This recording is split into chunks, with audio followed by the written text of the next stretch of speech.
নমস্কার বন্ধুরা, মিনু ছোট রান্নাঘরে সকলকে জানাই স্বাগত। আজ দুটো রেসিপি নিয়ে চলে এসেছি আপনাদের সামনে। আজ আমি বানাবো চিকেন আর পায়েস। পায়েসের জন্য দুধটাকে বসিয়ে দিলাম। আজ আমি বানাবো পায়েস।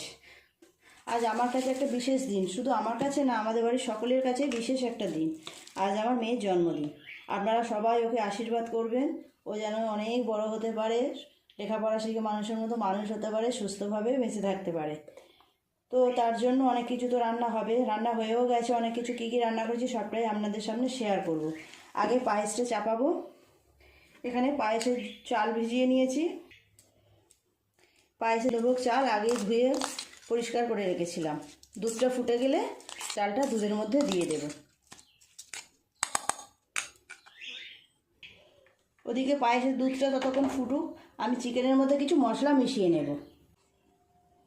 দিয়ে দেব 1 চামচ আর অল্প একটু হলুদ গুঁড়ো, জিরের গুঁড়ো 1 চামচ, ধনের গুঁড়ো 1 চামচ, লঙ্কা গুঁড়ো দেব এই চামচের 1 চামচ, আর অল্প একটু দেব।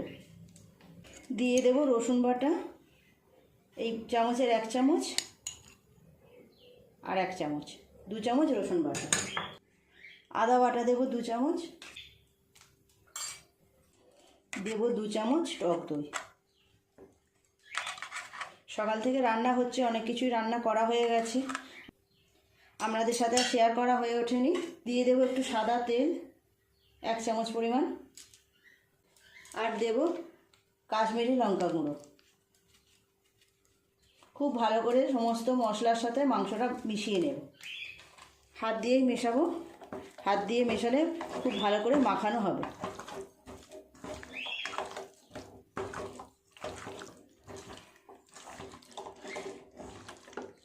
মাংসটা এখন এরকমভাবে ম্যারিনেট করে রেখে দেব। পায়েসটা পুরোপুরি রান্না করে নিয়ে তারপর মাংসটা করব। খুব ভালো করে মাংসটা মেশানো হয়ে গেছে, চাপা দিয়ে রেখে দেব।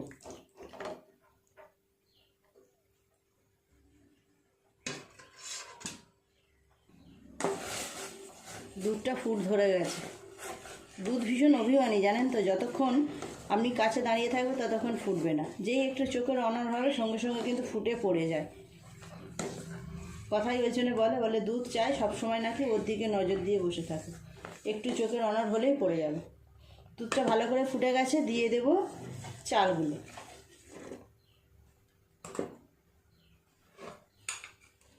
ঘি মিশিয়ে রাখা গোবিন্দভোগ চাল, দিয়ে দেব তেজপাতা। এইভাবে এখন অনেকক্ষণ বসানো থাকবে। দুধটাও অনেক কমে যাবে ফুটে ফুটে, চালটাও সিদ্ধ হয়ে যাবে। দুধটা ততক্ষণ ফুটুক। চলুন আগে কি কি রান্না করে নিয়েছিস আপনাদের সামনে শেয়ার করে নিই। এখানে আছে ভাত, সাদা ভাত, 5 রকম ভাজা আছে, পাঁপড় ভাজা, আর এখানে আছে 6 রকম ভাজা আছে। ওটা পাঁপড় ভাজা চাটনির সাথে, আর এখানে আছে 5 রকম ভাজা আছে। এখানে মসুর ডাল, মাছের ঝাল, রুই মাছের ঝাল সর্ষে কাঁচা লঙ্কা দিয়ে আছে, চিংড়ি মাছের মালাইকারি, এখানে আছে ফুলকপির তরকারি, চাটনি কড়াই আছে। আগে পায়েস আর মাংসটা হলেই হয়ে যাবে। চালটা বেশ সিদ্ধ হয়ে গেছে। দিয়ে দেবো 2টো এলাচ দানা ফাটিয়ে রেখেছি, আর দিয়ে দেবো চিনি, পরিমাণ মতো চিনি। চিনিটা গলে গেলে আর একটু পাতলা হয়ে যাবে, তারপর আবার আস্তে আস্তে এইভাবে বসিয়ে জাল করতে করতে আবার অনেকটা টেনে যাবে। জন্মদিনের আসল খাবারই হচ্ছে এই পায়েস আমাদের বাঙালিদের ঘরে। আর যতই রান্না হোক, যতই কেক কাটা হোক আর যাই হোক, পায়েসটাই কিন্তু আসল। পায়েসটা অনেক ঘন হয়ে এসেছে, আরও একটুখানি ঘন হলে নামিয়ে নেব। প্রতি বছর এই রকম ওর জন্মদিনের মধ্যে আমার মেয়ের পরীক্ষা পড়ে। এবারেও অ্যানুয়াল পরীক্ষা হচ্ছে, আজকে গেছে পরীক্ষা দিতে। তাই আমার মেয়ের খুব মনে মনে দুঃখ। প্রত্যেক বছর পরীক্ষার মধ্যেই ওর জন্মদিন পড়ে, ভালোভাবে আনন্দ করতে পারে না। জন্মদিনটা তো সবার কাছেই একটু স্পেশাল ডে না, আর ওরা তো বাচ্চা, ওরা তো আরও একটু বেশি আনন্দ করতে চায়, কিন্তু পরীক্ষার জন্য হয়ে ওঠে না। প্রত্যেক বছরই ওর জন্মদিন আর পরীক্ষা একসাথেই পড়ে। পায়েসটা হয়ে গেছে, এই রকম গাঢ় গাঢ় নামাবো। এর থেকে আরও কমিয়ে নিলে একদম বসে যাবে, একটু পাতলা থাকলেই ভালো লাগে। নামিয়ে নেবো, নিয়ে মাংসটা করে নিলেই হয়ে যাবে। চিকেন রান্না করব, দিয়ে দেবো তেল। চিকেনে একটু আলু দেবো, শুধু চিকেন কেন, যে কোনো মাংস রান্না একটু আলু না দিলে ভালো লাগে না। আলু কেটে পরিষ্কার করে নিয়েছি, আলুগুলো আগে ভেজে নেব।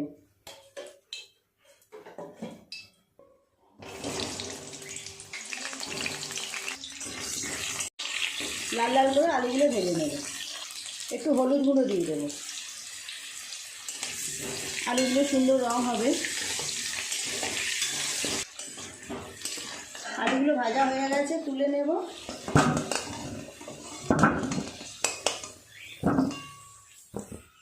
ফোড়নে দিয়ে দেবো 2টো তেজপাতা, পেঁয়াজ কুচি।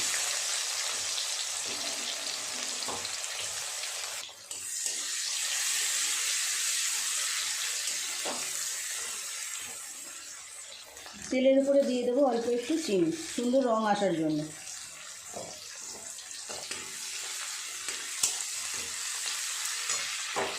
দিয়ে দেবো কেটে রাখা টমেটো।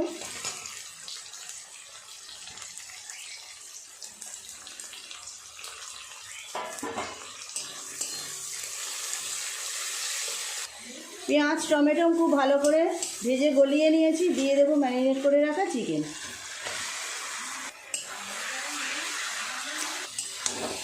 খুব ভালো করে চিকেনটাকে এবার কষাবো। চিকেন ম্যারিনেট করার সময় আমি নুন দিইনি, এখন নুনটা দিয়ে দেবো।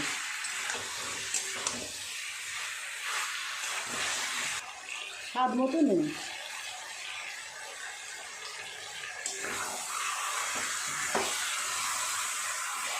খুব ভালো করে এখন সময় নিয়ে চিকেনটাকে এইভাবে নেড়ে চেড়ে কষিয়ে নিতে হবে যতক্ষণ না তেল ছাড়ে।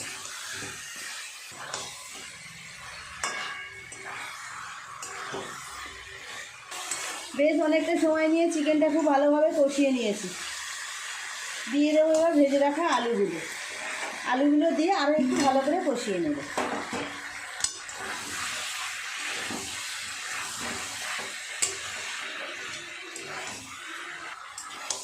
আলু দেওয়ার পর চিকেন আলু খুব ভালোভাবে কষিয়ে নিয়েছি। চিকেন থেকে তেলও ছেড়ে দিয়েছি। দিয়ে দেব গরম জল।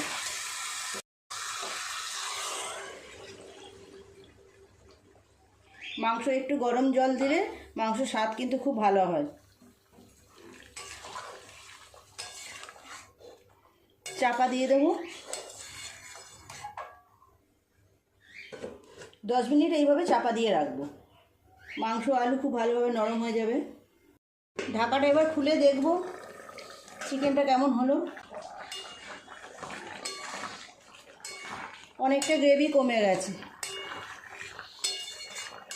এইরকমই গ্রেভি নামাবো। ওপর থেকে দিয়ে দেবো একটু গরম মশলা, বাটা গরম মশলা।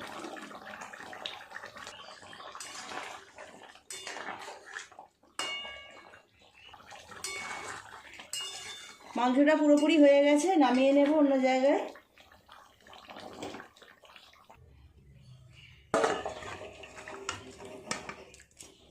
হয়ে গেল সমস্ত রান্না বান্না, এবার ওদের খাওয়ার ব্যবস্থা করব।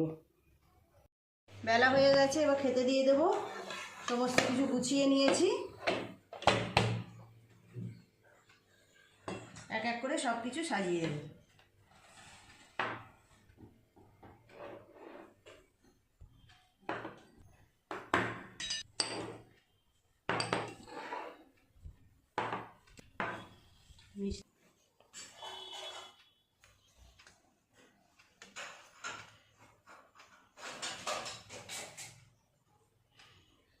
ঠিক আছে, কথা বলে অসুবিধা নেই।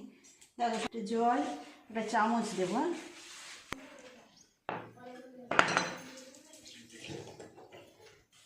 সমস্ত কিছু গুছিয়ে নিয়েছি। কেমন লাগছে দেখুন বন্ধুরা। বসে পড়ো বার্থডে গার্ল। ঠাকুমাকে আশীর্বাদ করছে।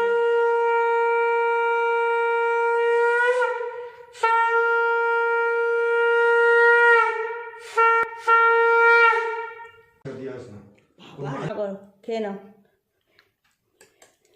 ঠিক আছে বন্ধুরা, এবার বেলা হয়েছে, এবার সবাই খাওয়া দাওয়া করব। আজ ভিডিওটা কেমন লাগলো কমেন্ট করে জানাবেন, ভালো লাগলে একটা লাইক করে দেবেন, আমার চ্যানেলটি সাবস্ক্রাইব করে পাশে থাকা বেল ঘন্টিটা ক্লিক করে দেবেন। সবাই খুব ভালো থাকবেন, দেখা হচ্ছে পরের দিন নতুন কোনো ভিডিওর সাথে। নমস্কার।